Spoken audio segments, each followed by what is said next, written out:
I just came across this while scrolling through TikTok. I tried to join the discussion, but I wasn't permitted. Church and state, should church and state unite? That is a very dangerous situation because you have to remember what happened during the Dark Ages when the church was persecuted, right? So the Catholic Church would have persecuted any person that was not in agreement with what they wanted, like accepting the rosary, praying the rosary, confessing to a man, keeping Sunday, baby baptism, and those kind of faith by works. Once you were not in alignment with those doctrinal principles, you were persecuted, right? And in those days, during the Dark Ages, also, if you read the Bible for yourself and tried to teach people about the Bible, you were also persecuted. And I'm not talking about fired from a job or frowned upon. No, you were killed. You were considered a heretic. And this is the order of what the church did to people. They first state that you are a heretic, and a heretic cannot communicate with God. They call it excommunicado. And they say you are excommunicated, and once you are excommunicated, you are then cut off.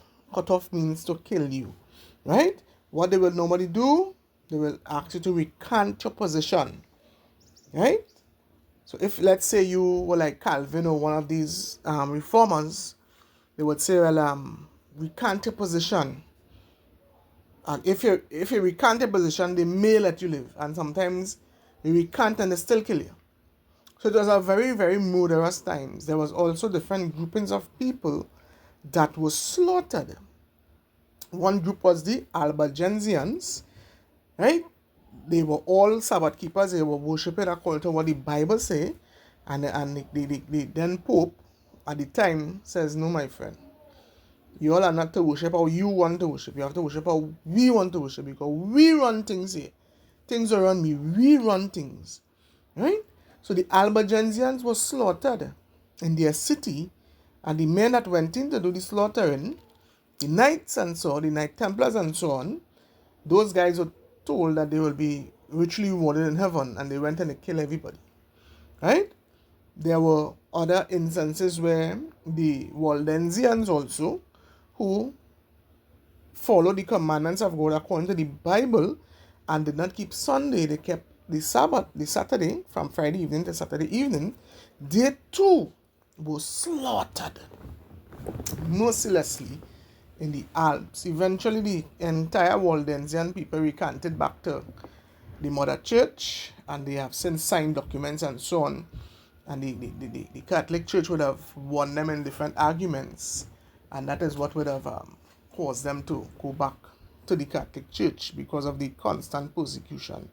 Alright, so there was always people since the crucifixion of Christ that follow what the Bible says. Now, when you have church and state uniting, and we are seeing this presently happening with Trump, because there is something called Project 2025, and within Project 2025, there are certain clauses that is saying that we want people to stop working on a Sunday, and President Trump has said with his own mouth that he will force people, because of the lack of morality, he will force people to go to church on a Sunday.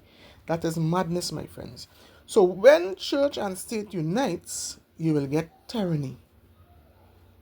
Right? They will have to persecute people that is not in alignment with what they want to achieve. So the same way that the Dark Ages, from 538 to 1798, this same system is coming again, and it is outlined in Revelation chapter 13, verse 14, 15, and 16.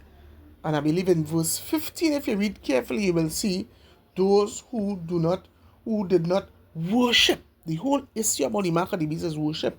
So when church and state unites, the church will promote one religious concept over another, and then use force for you to worship how they want you to worship. And that, my friends, is from the pit of hell, from the arms from the mind of Satan to do that to people. Right? We are about freedom and democracy, but church and state, unite or not, it is bound to happen. It will happen. It is already happening. The evangelicals will stretch their hands over the Gulf, over the Atlantic, and shake hands with the papacy. And that's what we are seeing now. The government in charge of America is the evangelical government, and they are very good friends with the Pope. And the evangelicals who use a political power to put Trump in power, right? They are now calling for Sunday worship. So church and state will, a matter of fact, there are certain schools in America, in certain states in America, that it is a law that the 10 Commandments must be in the school. All right? The 10 Commandments are now back in schools, that you have to read the 10 Commandments again. So the church, the walls of the church and state are slowly being broken down, and we are seeing where church and state will come back together again, and we will have a situation like we had in Europe.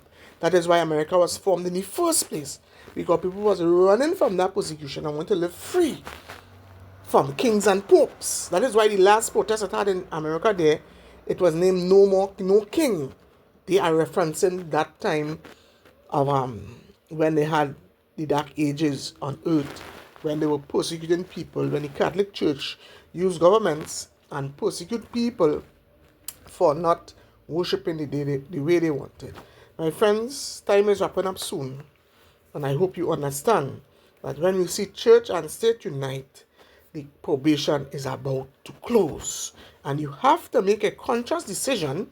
You have to settle in the truth as to, are you going to follow what man wants, what Satan wants, keeping the wrong day and going against the law of God, or would you submit yourself to Jesus and follow what the 10 Commandments are, according to how the King James have it stated, not what the Catholic Church write to them, because the Catholic Church write their own commandments, right? You have to follow the 10 Commandments according to the way the King James Version has it, the way the Holy Bible has it, right?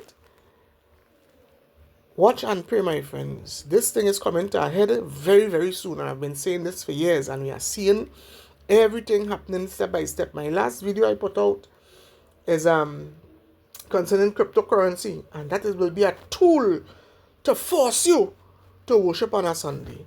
Mark my words, my friend. So it is here, it is coming rapidly. Get prepared, wrap up yourself in the word, wrap yourself in Jesus Christ, and internalize God's word and God's law.